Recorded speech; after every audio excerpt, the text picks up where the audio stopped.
अस्सलाम वालेकुम बच्चों, कैसे हैं आप सब। आज मैं आपको आसान कायदा पहला कदम का सफ़ा नंबर 32 करवाऊंगी। तो सफ़ा नंबर 32 खोलें।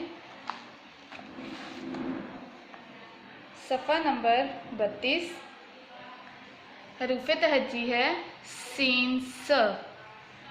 सीन स सूरज, सीन स सूरज, सीन स सूरज, सीन स सेब, सीन स सेब, सीन स सेब, सीन स सांप, सीन स सांप, सीन स सांप।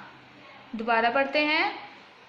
सीन स सूरज, सीन स सेब, सीन स सांप। तो बच्चों, सूरज में कलर है, आपने सेब में रेड कलर, लाल कलर करना है। पत्ते में सब्ज़ यानी हरा कलर करना है।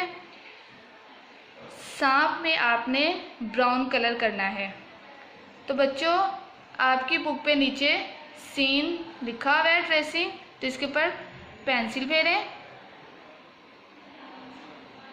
सीन, सीन स, सीन स। तो बच्चों, इसे बार बार पढ़ें, याद करें, पेंसिल फेरें और रंग भरें। अल्लाह हाफिज़।